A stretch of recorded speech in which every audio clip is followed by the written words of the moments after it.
زنیان صاحب، every Thursday آپ کا لائیو جو ہے وہ آپ کے تمام سوشل میڈیا پلیٹ فارمز کے اوپر چل رہا ہوتا ہے، جس میں اجتماعی دعا کا جو ہے وہ سلسلہ چل رہا ہوتا ہے۔ میں آپ سے یہ جاننا چاہتا ہوں کہ جمعرات والے دن تھرو آؤٹ دا ڈے آپ کا شیڈول بیسیکلی ہوتا کیا ہے، اور یہاں پہ کیا کیا پریکٹسز جو ہیں وہ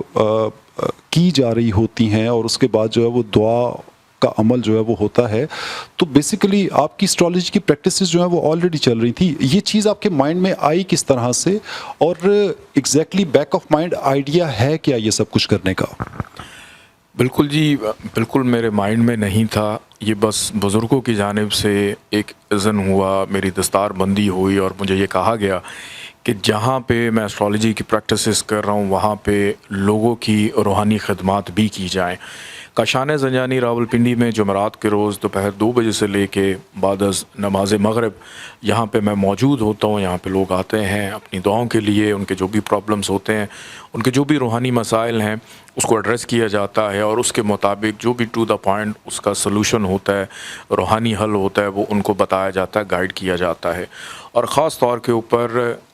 جمعرات والے دن مغرب کی نماز کے فوراً بعد ایک مختصر سا بیان ہوتا ہے، اور اس کے بعد ایک اجتماعی دعا کی جاتی ہے۔ اور وہ اجتماعی دعا یہاں پہ تو لوگ شریک ہوتے ہی ہوتے ہیں، لیکن پوری دنیا میں براہ راست دکھائی جاتی ہے، جو کہ ہزاروں کی تعداد میں لوگ اس کو دیکھتے ہیں اور پھر دعا کے لیے کہتے ہیں۔ اور ہم لوگ اللہ کے حضور ہاتھ اٹھاتے ہیں۔ دیکھیں، میں اس قابل نہیں ہوں کہ میں کسی کے لیے بھی دعا کر سکوں، میں تو اپنے لیے بھی کچھ نہیں مانگ سکتا، ہم تو محتاج ہیں اللہ کے۔ مقصد یہ ہے کہ اس دعا کے اندر شرکت کرنے والے جو لوگ ہیں، کیا پتہ کسی ایک کی وجہ سے ہم سب کی دعا قبول ہو جائے۔